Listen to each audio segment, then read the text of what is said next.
Une fois que j'ai fait mon offre, je vais utiliser l'urgence. Et c'est là que ça se gâte. C'est là que ça se gâte parce que vous avez sûrement déjà vu, que ce soit sur Internet ou ailleurs, ces vendeurs qui vont vous dire « Achetez maintenant, sinon c'est fini. Fini, fini, fini. » Et là, vous êtes là, ouais, vous attendez. Sinon c'est fini. Ou alors les pages avec le compte à rebours 10 minutes.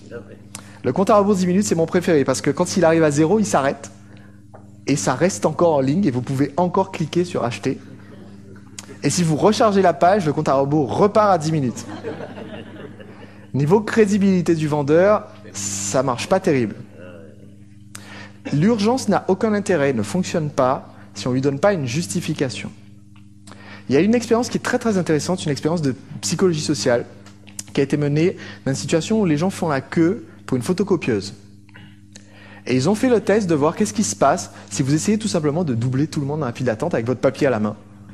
Et que vous essayez d'arriver comme ça pour faire votre photocopie en passant devant tout le monde. Ça marche pas terrible. Ils ont fait un test ensuite en se disant qu'est-ce qui se passe si je donne une justification au fait que je double la file. Et donc le test consistait à dire excusez-moi, il faut vraiment que je passe parce que ma femme va bientôt accoucher, il faut que je photocopie les papiers pour l'hôpital. Quelque chose comme ça. Il a vraiment une urgence, elle est justifiée. Et ils ont constaté que le volume, je crois que le chiffre exact était de 87% des cas, on laisse passer la personne dans cette situation-là. Alors que c'était de l'ordre du 10% au moins dans la situation où il n'y a pas de justification. Ensuite, un chercheur a dit, certes, c'est intéressant, mais on ne sait pas si c'est l'excuse vraiment urgente qui a une importance ou le fait qu'on donne une raison. Donc ils ont refait le test, et cette fois-ci en disant juste « Excusez-moi, il faut que je passe parce que je dois faire une photocopie. » Seulement, tout le monde doit faire une photocopie.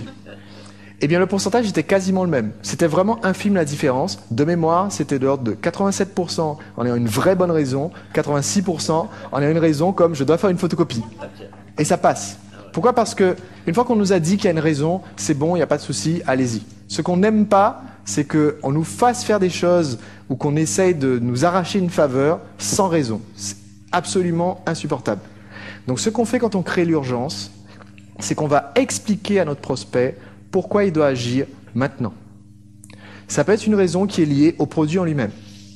Tout simplement, dire honnêtement, écoutez, on en a commandé 50.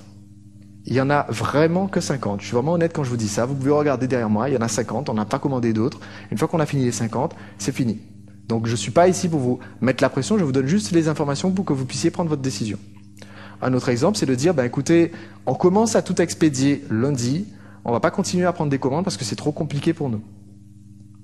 Mais il faut toujours que la raison soit bonne. Donc voici une petite astuce pour que vous ne soyez pas perçu comme un vendeur qui raconte des cracks. Pour que ça soit vraiment crédible et pour que vous puissiez, vous, tenir parole quand vous donnez une limite. Par exemple, là, j'ai donné des limites de volume ou des limites de date. Vous fixez les limites que vous comptez atteindre. Autrement dit, l'erreur à ne pas commettre, certaines personnes se disent, tiens, on veut faire le plus de ventes possible, on va dire qu'il y en a 10 de dispo. Et comme ça, les gens vont se presser davantage. Ce n'est pas le bon état d'esprit. Le bon état d'esprit, c'est de dire, notre objectif, c'est de 25. On va annoncer 25. Comme ça, je fixe un objectif avec lequel je suis parfaitement satisfait. Autrement dit, un objectif qui fait que si jamais la 26e arrivait, je peux me permettre de dire, non, j'ai dit 25 à 26, c'est hors de question, je tiens parole. Et on rembourse. Je crois que David l'a fait d'ailleurs par rapport à cet atelier, puisqu'il y a des gens qui se sont inscrits à la dernière minute. Je crois qu'il y a une personne parmi vous, je ne sais pas lequel c'est, mais qui est un chanceux parce qu'il s'est inscrit dans la même minute que 2 autres personnes qui sont arrivées juste après et qui donc étaient au-delà de la limite des 25. Donc, quand vous placez une limite, vous fixez la limite qui vous convient, comme ça vous pouvez parfaitement tenir parole par rapport à ça. Urgence. Donc vous avez noté 2 raisons que vous pouvez expliquer honnêtement à votre prospect qui font qu'il doit agir maintenant. Dans le cadre d'un service qui est accessible normalement toute l'année, comment ça se passe? Eh bien, ton service me permet d'économiser du temps et me permet d'économiser de l'argent. Exact. Ou de gagner de l'argent. Si je te montre qu'en moyenne, une entreprise qui utilise le service, puisque tu as déjà des clients, tu peux mesurer, tu peux envoyer un sondage et tu obtiendras des résultats. Imaginons, je prends une barre très basse, qu'en moyenne, une entreprise qui utilise mon service réalise plus 5% de chiffre d'affaires sur l'année. Plus 5%, si vous faites 100 000 euros de chiffre d'affaires, ça fait 5 000 euros sur l'année. Chaque jour que vous prenez, chaque jour que vous tardez à souscrire à ce service, vous perdez 13 euros. C'est aussi simple que ça. Autrement dit, je peux décrire l'urgence en montrant à mon prospect que c'est son problème s'il prend trop de temps. Je peux lui montrer que, en moyenne, l'espérance de vie d'un fumeur réduit de une journée tous les jours. Et donc je vais lui dire, écoutez, chaque jour où vous vous inscrivez pas à mon programme, vous perdez une journée de votre espérance de vie, plus la journée en question où vous n'êtes pas inscrit parce que mon programme est vraiment formidable. Et donc, je peux aussi lier mon urgence à sa situation à lui. Et enfin, dernier ingrédient qui est essentiel dans cette partie, que vous ne devez jamais oublier, c'est ce qu'on appelle le tour du propriétaire. Vous êtes en vidéo, vous avez un avantage formidable qu'auparavant seuls les vendeurs en porte-à-porte avaient, parce que c'était très difficile de le faire quand on envoie un mailing postal, de montrer le produit, de le permettre de le toucher. Vos clients n'en entendront jamais suffisamment sur le produit quand ils font un achat à distance. Autrement dit, autant quand je rentre chez un concessionnaire automobile, une fois que j'ai vu la voiture, qu'elle me plaît, que je suis prêt à acheter, il vaut mieux que le commercial la ferme et me fasse signer, parce que sinon ça va me saouler, je vais repartir. Autant si j'envoie un courrier postal, le client, une voiture comme ça, c'est un achat substantiel, il veut voir les photos, il veut tous les détails, il veut tout savoir sur toutes les pièces. Quand on est en vidéo, on peut se permettre de le montrer.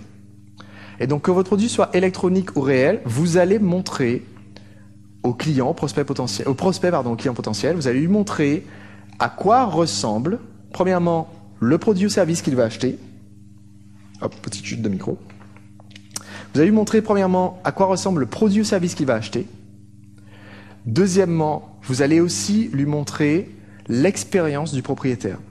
Et ça, c'est un petit secret que beaucoup de personnes vont ignorer de façon systématique. La raison pour laquelle on n'achète pas, quand on a vu une vidéo qui contient presque tous les ingrédients que je vous ai donnés, c'est qu'on a quand même un peu peur quelquefois de ce qui se passe de l'autre côté du bon de commande. Qui, parmi vous, la première fois que vous avez fait une commande sur Internet d'un produit assez cher ou d'un service assez cher, aviez peut-être un peu peur que votre numéro de carte bancaire parte dans le cyberespace et soit avalé par je ne sais quel pirate. Je vends sur Internet et pendant toute la première année où je vendais sur Internet, je n'achetais jamais rien sur Internet. Je faisais quelqu'un d'autre acheter sur sa carte et je lui faisais un chèque. Parce que tous les trucs eBay, etc., je faisais pas trop confiance, je savais pas trop. Et donc, imaginez votre prospect qui a peut-être beaucoup moins d'expérience par rapport à la vente en ligne, puisqu'on parle de vidéo en l'occurrence. Le prospect, ce qu'on va faire, c'est lui montrer ce qui se passe après. En vidéo, on peut le faire. Et ça prend quelques instants à peine. On peut montrer un petit bout de l'écran. David vous montrera comment faire des vidéos de capture d'écran. Je peux montrer, dire, au moment où j'explique, remplissez le formulaire ci-dessous, je peux dire, remplissez le formulaire ci-dessous, cliquez sur le bouton jaune, s'il est vraiment jaune. Vous allez arriver sur un site sécurisé, je peux montrer le site sécurisé. Vous allez arriver sur un site sécurisé qui ressemble à ceci. Sur ce site sécurisé, rentrez simplement, je vais peut-être pas montrer au moment où je rentre mon numéro de carte bleue, mais je vais montrer au moins le champ où ils doivent le faire. Remplissez simplement ceci, cliquez là, et vous arriverez tout de suite de l'autre côté sur la page de confirmation de livraison. Donc je leur explique tout le processus qui a lieu après cette terrifiante page de commande. Et là, je les ai emmenés, ils ont fait le tour du propriétaire, ils sont rassurés, ils savent comment ça va se passer. Veillez bien quand même à ce que votre vidéo corresponde bien à ce qui va se trouver de l'autre côté, sinon là, ils sont paniqués. Si vous dites, vous arrivez sur un site sécurisé bleu, et que quand ils arrivent, la page est rouge, là, les gens, ils sautent sur leur téléphone. Donc, vous filmez bien le processus tel qu'il est, vous allez le voir vous-même, vous le testez. Vous faites ça, vous leur montrez ensuite l'expérience du propriétaire. Donc, je rappelle, première partie chronologique, c'est ce qui se passe maintenant, quand vous achetez. Voilà comment faire, voilà ce qui va se passer, voilà à quoi ressemble votre confirmation. Ensuite, je vais leur montrer l'expérience du propriétaire avec le produit. Je vais dire, voilà, vous allez avoir cette boîte, ou alors vous allez avoir ce site internet, vous allez avoir ce produit, où je vais vous appeler. Et je vais leur décrire comment ils vont se sentir une fois que ça va arriver.